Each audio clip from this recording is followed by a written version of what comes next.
देखिए दोस्तों, समझिएगा आज भूगोल के मोस्ट इंपॉर्टेंट क्वेश्चन दोस्तों, जो कि स्टैटिक जीके के लिए मोस्ट इंपॉर्टेंट है ना। स्टैटिक जीके में भी ये काम कर जाएंगे और क्या है, भूगोल आपके लिए 12th के लिए बहुत इंपॉर्टेंट है। तो स्टार्ट करते हैं। देखिए आपसे पूछा गया दोस्तों 2020 का इंपॉर्टेंट क्वेश्चन है। इसमें 4 या 5 क्वेश्चन देखेंगे हम, जो कि दोस्तों आप इसे पढ़ लेना, बहुत ही शानदार है ना। देखिए क्या पूछा गया, भारत में जल प्रदूषण की प्रकृति का वर्णन कीजिए, अथवा हम पूछा गया भारत में जल प्रदूषण की समस्या का वर्णन कीजिए। देखिए भारत में क्या दोस्तों जल प्रदूषण की क्या समस्या है, उनके बारे में जिक्र करते हैं।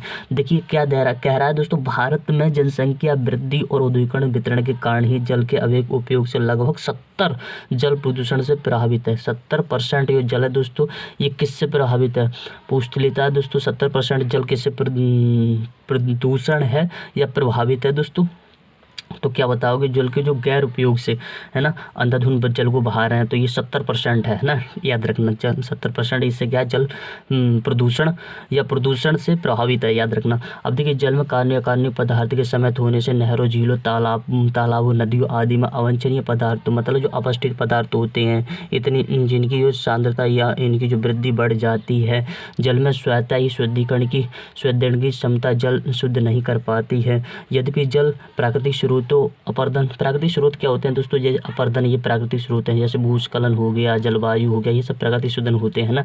इनसे प्राप्त प्रदूषकों से भी प्रदूषित होता है, इनसे भी दोस्तों जल क्या होता है, प्रदूषित हो जाता है। परंतु क्या है दोस्तों, परंतु मानव स्रोत क्या है, मानव स्रोत क्या होते हैं दोस्तों, ये मानव ने बनाए हैं, जैसे उद्योग, कृषि हो गया, घरेलू हो गया, ये तो बन होने वाले प्रदूषक जल प्रदूषण के लिए चिंतक है। तो मानव ने भी उद्योग बनाए, उद्योग से भी क्या होता है, जल प्रदूषण हो जाता है। उद्योग से जो गैसें निकलती हैं और क्या निकलती हैं, जो इनका जल होता है अपशिष्ट पदार्थों का बहकर किस में चला जाता है, नदियों में चला जाता है, तो इससे भी क्या होता है, जल प्रदूषण हो जाता है।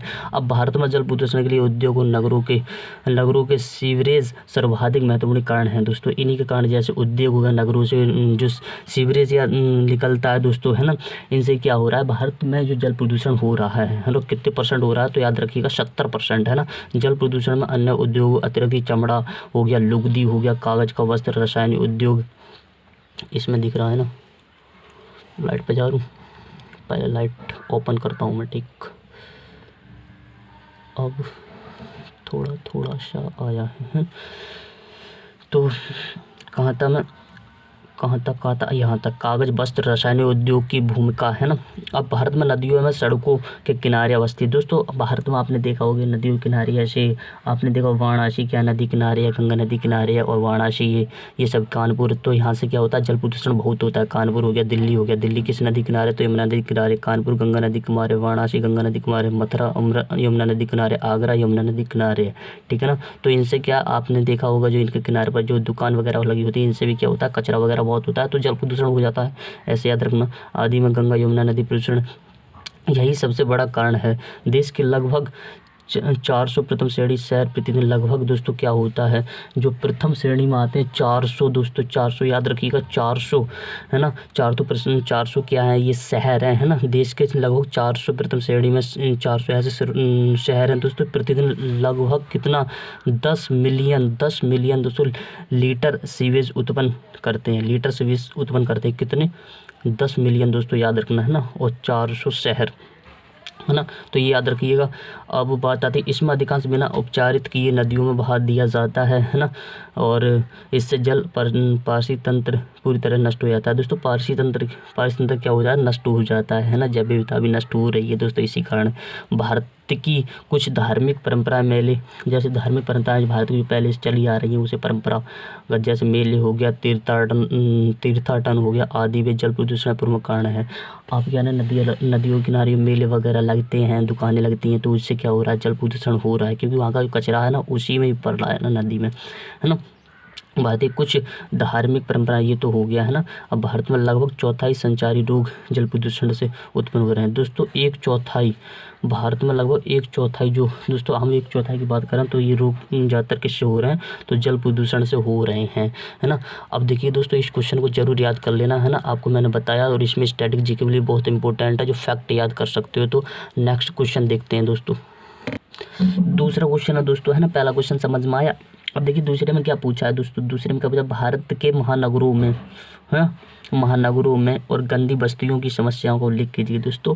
महानगर और गंदी नगरिया, जो महानगर है दोस्तों, है ना, और इसमें क्या गंदी बस्तियों का समस्या को वर्ण की जाए, समस्या जो गंदी बस्तियाँ समस्याएं, ये गंदगी किससे हो रही है ना, तो उनके बारे में क्या करना है, वर्ण करना है, बताना है। देखिए उत्तर में डालोगे भारतीय महानगरों में गंदी बस्तियों की समस्या, क्या समस्या है, कह रहा है दोस्तों, हिंदी गंदी बस्तियां न्यूनतम वंशीय आवासीय क्षेत्र होते हैं और जहां जीवन शीर्ण मकान, स्वास्थ्य की नमन सुविधाएं, खुली हवा का अभाव तथा पेयजल, प्रकाश और सोच सुविधाएं जैसी आधारभूत आवश्यक सेवाएं, एक वस्तुओं का अभाव पाया जाता है। यह क्षेत्र ये मूलभूत समस्याओं के अतिरिक्त भीड़ भाड़, पतली सकरी गलियों तथा आग जैसे गंभीर खतरों के जोखिम से युक्त होते हैं। इसके अतिरिक्त दोस्तों गंदी बस्तियों की अधिकांश जनसंख्या नगरीय अर्थव्यवस्था के संगठित क्षेत्र में कम वेतन और अधिक जोखिमपूर्ण कार्य करती हैं। ये लोग अल्प पोषित होते हैं और विभिन्न रोगों से बीमारियों को संबंधित जोखिम में जीते हैं।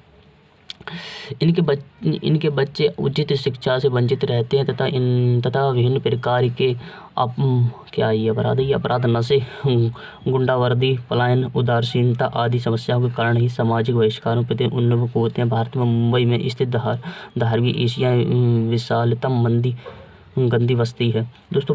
सबसे ज़्यादा गंदी बस्ती कहाँ पर है दोस्तों, भारत में मुंबई में दोस्तों क्या है, मुंबई दोस्तों, मुंबई भारत की जो मुंबई है स्थिर धारावाही एशिया की विशालतम गंदी बस्ती है, याद रखना। इसके अतिरिक्त सभी महानगरों शहरों के रेलवे लाइन निकट नदियों के किनारे या अन्य खाली पड़े क्षेत्रों में गंदी बस्तियाँ अधिक जमाव पाया जाता है।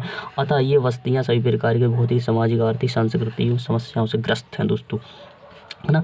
ये हो गया दोस्तों, अब हमने 2 क्वेश्चन कवर कर लिए। अब हम करने वाले हैं एक क्वेश्चन और जो कि मोस्ट इंपॉर्टेंट है, इसे याद कर लेना शायद, है ना, याद कर लेना। ये भी 2020 से पूछा गया और देखते हैं। देखिए दोस्तों ये क्वेश्चन तो अधिकतर दोस्तों मेरे हिसाब से तो आ सकता है ना, क्योंकि मोस्ट इंपॉर्टेंट, तो इसे याद कर लेना आप। देखिए क्या है, भारत में प्रमुख लोहा अयस्क उत्पादन क्षेत्रों का विवरण दीजिए, है ना। तो डालेंगे दोस्तों, क्या करेंगे हम, भारत के प्रमुख लोहा अयस्क क्षेत्र के बारे में जानेंगे। पहले जानते हैं लोहा अयस्क क्षेत्र कौन कौन से थे, उनके बारे में भीतर डिटेल से पढ़ेंगे। जैसे पहला का गोवा है दोस्तों, फिर छत्तीसगढ़ है। लोहा अयस्क की बात हो रही है यहाँ पर, किसकी, लोहा अयस्क, है ना। गोवा है, फिर छत्तीसगढ़ है दोस्तों, फिर उड़ीसा है, ठीक है ना, झारखंड दोस्तों, उड़ीसा, झारखंड, ये 4 क्षेत्र लोहा अयस्क के लिए बहुत प्रसिद्ध है। अब बात आती है गोवा के बारे में पढ़ते हैं। तो गोवा में ये डाल दोगे आप, है ना, क्षेत्र बता दोगे, फिर इन क्षेत्रों के बारे में बताओगे कहाँ पर लोहा कितना पाया जाता है और गोवा में ऐसी कौन कौन सी जगह हैं जो कि लोहा के लिए प्रसिद्ध है। अब देखिए ये राज्य भारत का प्रथम लोहा अयस्क उत्पादन राज्य है। पूछ लेता है भारत का प्रथम लोहा अयस्क उत्पादन राज्य कौन सा है, तो क्या बताओगे, गोवा दोस्तों, गोवा। यहाँ से देश के लगभग दोस्तों 32% लोहा अयस्क प्राप्त होता है। कितना परसेंट, 32% पूछता है। जो गोवा, यहाँ से कितने परसेंट लोहा प्राप्त होता है, तो 32% बताओगे, ठीक है ना। और गोवा प्रमुख लोहा अयस्क उत्पादन क्षेत्र, देखिए गोवा में दोस्तों ऐसी जगह है जहाँ पर लोहा सबसे ज़्यादा होता है। जैसे पिरना, ये कहाँ पर है दोस्तों, गोवा में है। पिरना आंदोलन पूरा नाम है। पाले और नेडा, ये भी कहाँ पर है, गुड नेम हो गया, सुरला आदि खाने हैं दोस्तों। ये कि किसके लिए प्रसिद्ध है, तो अयस्क, किसका, अयस्क, लोहा अयस्क के लिए। अब छत्तीसगढ़ की बात करते हैं दोस्तों, छत्तीसगढ़ की हम बात करें तो ये भी लोहा अयस्क उत्पादन क्षेत्र में इस राज्य का भारत में दूसरा स्थान है और लगभग 20% लोहा खनन उत्पादन करता है दोस्तों। और वो गोवा कितना, 32%। जैसे बेलाडीला दोस्तों, बेलाडीला मोस्ट इंपोर्टेंट है, बेलाडीला पूछ लेता है, ये कहाँ पर है, तो छत्तीसगढ़ में। और किस लिए प्रसिद्ध है दोस्तों, एशिया, ये लोहा के लिए प्रसिद्ध है। एशिया महाद्वीप की सबसे बड़ी खान पूछेगा, एशिया महाद्वीप की सबसे बड़ी खान क्या है दोस्तों, तो बेलाडीला है। और ये कहाँ पर है, छत्तीसगढ़ में है ना। और किस लिए प्रसिद्ध है, तो लोहे के लिए प्रसिद्ध है। अब आ गया उड़ीसा के बारे में पढ़ेंगे। तो ये देश का लगभग 30% लोहा उत्पन्न कर देता है। उड़ीसा 30% कर रहा था और गोवा 32% कर रहा था। छत्तीसगढ़ कितना, 20% कर रहा था, ठीक है ना, याद रखना है ना। उड़ीसा के बारे में, ये देश का लगभग 30% लोहा भंडार सुरक्षित है। और खनिज उत्पादन उड़ीसा राज्य का भारत में प्रथम स्थान है। खनिज है, उड़ीसा राज्य का भारत में तीसरा स्थान है लोहा के लिए दोस्तों, लोहा के लिए, है ना, खनिज के लिए कितना भारत में जो है ना। तो कितना तीसरा स्थान है, याद रखना दोस्तों, है ना। 30% लोहा उत्पादन करता है। अब देखिए यहाँ पर कुछ जगह हैं दोस्तों, क्यूचोर कहाँ पर पड़ता है, उड़ीसा में पड़ता है। किस लिए प्रसिद्ध है, लोहा के लिए। बोनाईगढ़ हो गया, मयूरभंज हो गया, है ना, किरूबुरु हो गया, देवतारी हो गया, देतारी, गुरु महिसानी हो गया, सुंदरगढ़ हो गया, बादाम पहाड़ी। पूछ लेता बादाम पहाड़ी कहाँ पर है दोस्तों, उड़ीसा में। मयूरभंज कहाँ पर है, तो ये भी उड़ीसा में। भारत की सबसे बड़ी लोहे की खान कौन सी है दोस्तों, अगर पूछे भारत की सबसे बड़ी लोहे की खान कौन सी है, तो मयूरभंजार, है ना, मयूरभंजार, याद कर लेना। झारखंड की बात करें तो ये नवनिर्मित राज्य 16% लोहा उत्पादन करता है, देश में 14 स्थान रखता है। और लोहा के प्रमुख न्याउमुड़ी यहाँ पर प्रसिद्ध है झारखंड के लिए। और बुदबुदापुरी, ये बुदापुरी, है ना, प्रसिद्ध दोस्तों। ये इस पेटी में राज्य के लिए 14% लोहा आज निकाला जाता है दोस्तों। वीडियो अच्छा लगा हो तो लाइक और शेयर कर देना, ठीक है ना।